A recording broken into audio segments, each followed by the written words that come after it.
નમસ્તે વિદ્યાર્થી મિત્રો, આજે આપણે વિજ્ઞાનની અંદર 8મો પાઠ કોષ રચના અને તેના કાર્યો વિશે અભ્યાસ કરીશું મિત્રો। સૌથી પહેલા તો પાઠની જોડણી ખાસ જોજો। કોષ લખતી વખતે સ ફાડ્યો સ લખાય છે, જોજો। એના રચના અને કાર્યો વિશે આપણે પાઠમાં વાત કરીએ પહેલા તમે મિત્રો અત્યારે બધા જ પોતાના ઘરે હશો છો ને, ઘરમાં તો તમે જુઓ કે તમારી આજુબાજુમાં 4 દીવાલ દેખાય છે, તમને દેખાય છે? Very good.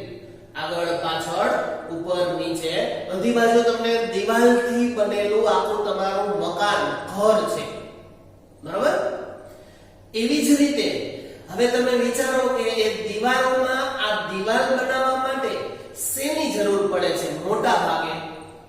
તો કે દીવાલ બનાવવા માટે મોટા ભાગે સિમેન્ટ, રેતી, પાણી અને સૌથી કોઈ વધુ અગત્યની વસ્તુ હોય તો એ છે ઈંટ, બરાબર?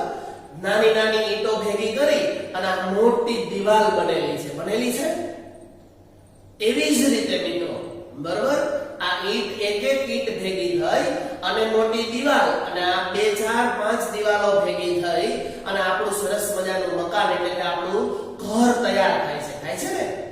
તો એના પાયાનો એકમ, સૌથી મૂળભૂત એકમ શું કહેવાય મકાનનો, આપણા ઘરનો? તો કે ઈંટ, બરાબર ને? આ ઈંટથી બનેલું છે આખું મકાન એવું આપણે કહી શકીએ। એવી જ રીતે ભગવાને આપણને સરસ મજાનું સુંદર શરીર આપેલું છે મિત્રો, આપેલું છે ને? હાથ આપેલા છે, મોઢું આપેલું છે, એની અંદર પગ આપેલા છે, પેટ આપેલું છે, આપણને સરસ મજાનું જે શરીર આપ્યું છે એમાં જુદા જુદા કેટલા બધા અવયવો આપેલા છે। પણ તમે ક્યારે વિચાર્યું છે મિત્રો કે આ જુદા જુદા જે શરીરના અંગો છે એને કઈક એક એવી રચના, જેમ મેં તમને હમણાં ઉદાહરણ આપ્યું કે ભાઈ આખું મકાન છે એનો મૂળભૂત એકમ ઈંટ છે, નાની નાની ઈંટથી આખું મકાન તૈયાર થાય છે। એવી જ રીતે મિત્રો આપણું શરીર પણ કઈક જુદી એવી વસ્તુ છે આપણા શરીરમાં કે જેનાથી આપણું આખું શરીર બનેલું છે। પછી એમાં જુદા જુદા અવયવો આપણે એને ભાગ પાડીએ છીએ, એની હું અત્યારે વાત અહીંયા નથી કરતો। તો તમે કહી શકો મિત્રો કે આપણું શરીર શેનું બનેલું છે? Very good. તમે એમ કહેશો કે સર આપણું શરીર જુદા જુદા હાડકાઓ, જુદી જુદી રગ કે નસ જેને આપણે કહીએ, લોહી, માંસ, પાણી, આ બધી વસ્તુઓ અને સાથે સૌથી કોઈ અગત્યની વસ્તુ હોય જો એ છે આપણી સ્કિન, ચામડી છે ને? આખા શરીરમાં આ સ્કિન થી આપણું આખું શરીર બને છે। તો હવે જેમ મેં તમને હમણાં ઉદાહરણ આપ્યું કે ભાઈ આખી દીવાલ બને છે એ એની અંદર પાયાનો એકમ ઈંટ છે, એમ આપણા શરીરમાં જે આપણે સ્કિન થી આપણું આખું શરીર બનેલું છે એમાં મૂળભૂત એકમ, પાયાનો એકમ એટલે ઝીણો એકમ એટલે કોષ, જે આપણા પાઠનું નામ છે મિત્રો, બરાબર? એને શું કહેવાય? કોષ કહેવાય, સફાડીઓ। જોઈએ આપણે પાઠની અંદર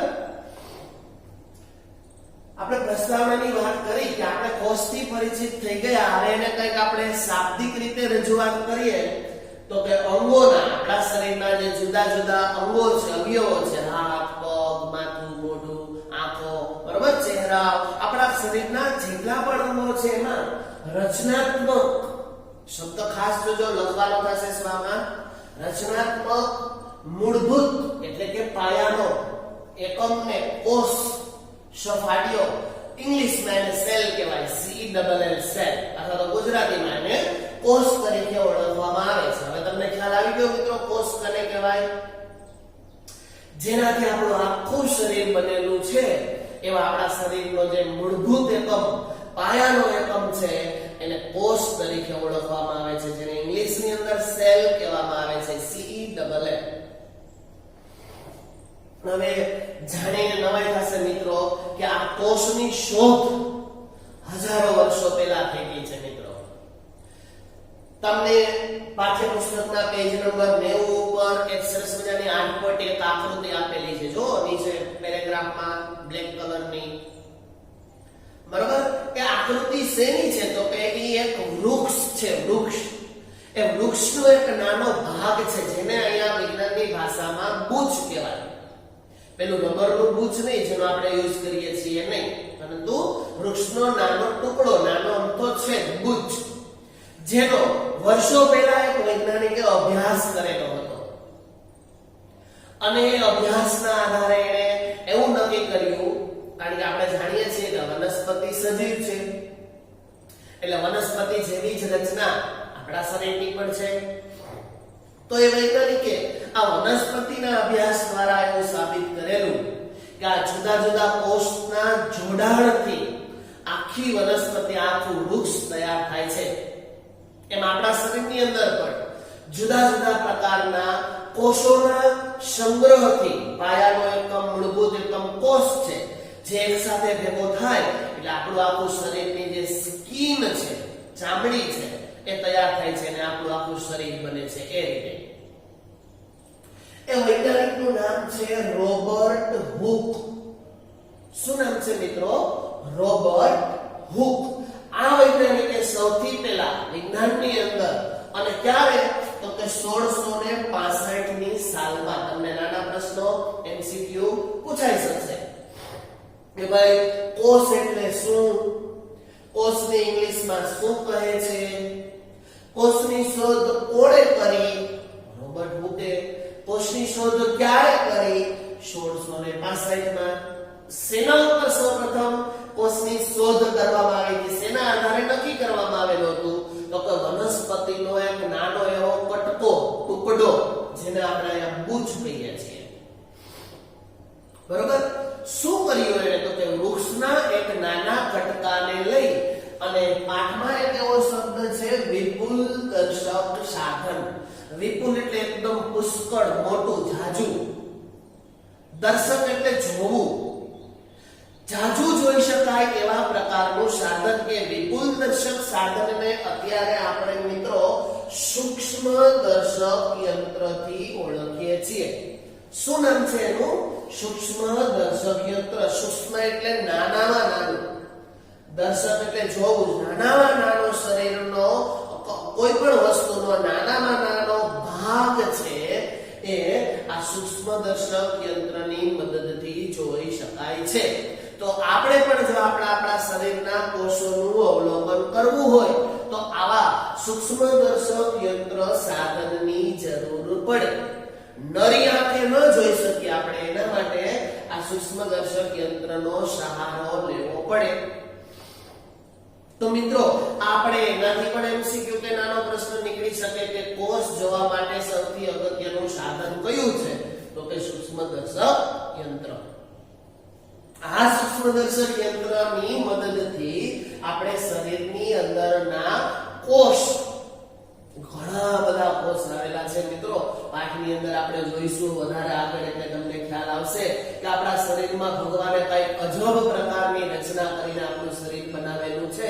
એમાં કેટલાય પ્રકારના કોષ આવેલા છે, લાખોની સંખ્યામાં કોષ છે, જેનાથી આપણું શરીર છે એકદમ આપણે અત્યારે હેલ્ધી, આપણે જે જોઈએ છીએ પોઝિશનમાં આવ્યું છે, બન્યું છે એવું કહી શકીએ આપણે. આ વૈજ્ઞાનિકે જ્યારે વૃક્ષની અંદર અભ્યાસ કર્યો ત્યારે એને સૂક્ષ્મદર્શક યંત્રની મદદથી જોયું કે એને આ વૃક્ષની અંદર જે વૃક્ષની છાલ છે, જે વૃક્ષની છાલનો એક ટુકડો છે, એક નાનકડો કટકો છે, એની અંદર જોયું કે એને નાના નાના બોક્સ પ્રકારની ખાના જેવી રચના જોવા મળી મિત્રો. બરોબર? એને જોયું કે એને જ્યારે એનો અભ્યાસ કર્યો ત્યારે એને આ પ્રકારની નાના નાના ખાનાઓ છે એવી એમને કાંઈક રચના, બરોબર, આડી ચૂકી આવી બોક્સ ટાઈપની નાની નાની હજારોની સંખ્યામાં એને રચના જોવા મળી,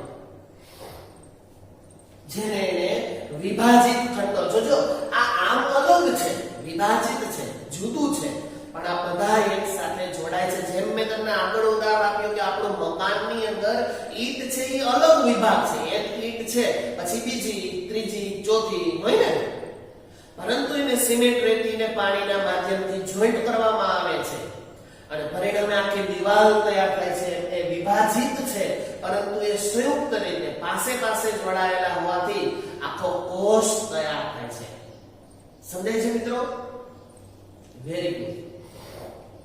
એ સાથે સાથે છે, જોડાયેલા છે, પરિણામે આખા કોષની જે વાત કરીએ છીએ આપણે એ તૈયાર થાય છે મિત્રો.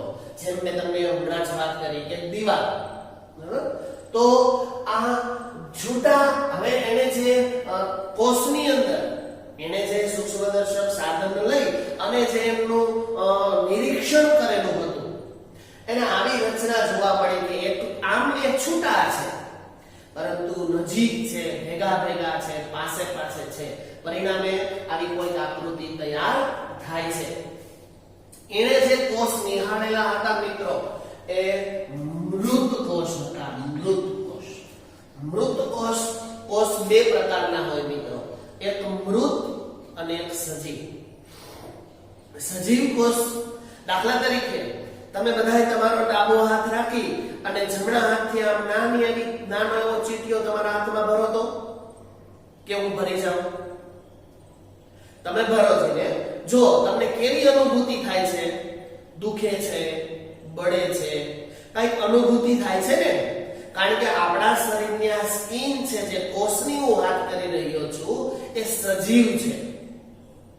જ્યારે તમારી આજુબાજુમાં પડેલી વસ્તુ છે, કોઈ પણ વસ્તુ હોય જે નિર્જીવ હોય, એમાં ચીટીઓ ભરો તો હું અહીંયા બોર્ડને ચીટીઓ ભરું છું તો કઈ અસર થશે? નહીં થાય, કારણ કે એ મૃત કોષ છે. સજીવ અને નિર્જીવ આપણને ખ્યાલ છે.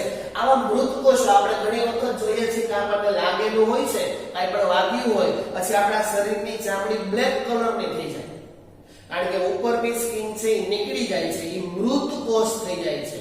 પછી આપણે એની અંદર કોઈ પણ પ્રકારની સંવેદના કહેવાય છે ને એ જોવા મળતી નથી. તો આવા મૃત કોષનો એને અભ્યાસ કરેલો હતો રોબર્ટ હુકે 1665માં. પણ મિત્રો આ તો વિજ્ઞાન છે અને એક પછી એક વૈજ્ઞાનિકે કઈક સૌથી પહેલા આ રોબર્ટ હુકે આવું સાબિત કરવાનો પ્રયત્ન કર્યો, શોધવાનો પ્રયત્ન કર્યો, પરંતુ એના પછી તો ઘણા બધા વૈજ્ઞાનિકોએ પોતપોતાના નોલેજ મુજબ, પોતપોતાની બુદ્ધિ મુજબ આ કોષની અંદર બીજી શું વિવિધતા કે નવીનતા રહેલી છે એના આધારે જુદી જુદી સંશોધનની પ્રવૃત્તિઓ કરી અને એના પરિણામે એ હવે સૂક્ષ્મદર્શક યંત્રથી પણ કઈક વિશાળ માઇક્રોસ્કોપ સાધન છે. માઇક્રોસ્કોપ યાદ રાખજો, આ બધું પૂછાશે ખાલી જગ્યાઓમાં, જોડકાઓમાં, એમસીક્યુમાં, નાના પ્રશ્નોમાં. અને માઇક્રોસ્કોપ સાધનનો વિકસ્યા બન્યા અને એના આધારે 150 વર્ષ સુધી આની ઉપર સંશોધન ચાલેલું. 1665માં તો સૌપ્રથમ ખબર પડી હતી કે કોષ કોને કહેવાય અથવા તો કોષ શું છે, પરંતુ એના ઉપર 150 વર્ષ સુધી જુદા જુદા પ્રકારના વૈજ્ઞાનિકોએ આવી અને પોતપોતાની બુદ્ધિ અને નોલેજ મુજબ આ કોષની અંદર પોતપોતાએ જાણવાનો નવું કાંઈક જિજ્ઞાસા બુદ્ધિ રાખી અને નવું માહિતી મેળવવાનો પ્રયત્ન કર્યો. તો હવે આપણે પાઠના મુખ્ય મુદ્દા તરફ આગળ વધી આપણે તેની વાત કરી રહ્યા છીએ, એ છે કોષ. દાખલા તરીકે મેં તમને ઉદાહરણ આપ્યું કે ભાઈ ઇમારત માટે ઈંટ, મોટી ઇમારત, બિલ્ડિંગ, મકાન, ઘર, કોઈ પણ વસ્તુ જળવી હોય, દુકાન, તો એના માટે ઈંટ અને સજીવોના કોષ બંને મૂળભૂત સંરચનાત્મક જોડણી, ખાસ જોજો સ્વામાં લખવાની થશે, એકમ છે આ બંને કેવા કહેવાય? મૂળભૂત એકમ. દાખલા તરીકે ઇમારત માટે મૂળભૂત એકમ ઈંટ છે, ઈંટથી આખી ઇમારત તૈયાર થાય છે. ત્યારે સજીવની વાત કરીએ તો સજીવ છે આવા જુદા જુદા કોષોના જોડાણથી સજીવનું શરીર બનેલું છે એવું આપણે કહી શકીએ. તમને સંસ્કૃતિની 8.2 સામેના 91-91 માં પેજ ઉપર A અને B ની આકૃતિ આપેલી છે, જે તમને વધુ સારી રીતે સમજાવી શકશે. જો પાઠ્યપુસ્તકમાં જોઈ. ઓકે, આગળ વધીએ. દાખલા તરીકે આપણે વાત કરીએ છીએ કોષની, તો કે મરઘી હોય છે, મરઘી એનું ઈંડું, બરાબર, મરઘીનું ઈંડું પણ એક પ્રકારનો કોષ જ છે મિત્રો. કારણ કે પશુ પક્ષીઓ પણ સજીવમાં ગણીએ છીએ કે એ પણ એમનું પણ શરીર કોષથી બનેલું હોય. મરઘીનું ઉદાહરણ અહીંયા તમને આપેલું છે પાઠ્યપુસ્તકમાં કે એનું ઈંડું છે એ પણ એક કોષ છે. તે કદમાં મોટું હોવાથી તેને નરી આંખે જોઈ શકાય છે. આપણે આપણા શરીરના કોષોને નરી આંખે નથી જોઈ શકતા. એના માટે આપણે કાં તો સૂક્ષ્મદર્શક યંત્ર અથવા તો માઇક્રોસ્કોપની મદદ લેવી પડે છે. પરંતુ મરઘી છે એ જે આપણે એની વાત કરીએ કે એનું ઈંડું છે એ પણ અહીંયા કોષ જ ગણાય છે. પરંતુ એ ખૂબ મોટું છે કદમાં એટલે એને નરી આંખે જોઈ શકાય છે. બાકી સામાન્ય રીતે કોષ છે એ નરી આંખે જોઈ શકાતા નથી. એને જોવા માટે વિજ્ઞાનના કંઈક જુદા જુદા સાધનોનો પ્રયોગ કરવો પડે છે. માઇક્રોસ્કોપ, સૂક્ષ્મદર્શક યંત્ર જેવા ઘણા બધા પ્રકારના સાધનોની મદદથી આપણે આવા કોષનો અભ્યાસ કરી શકીએ છીએ.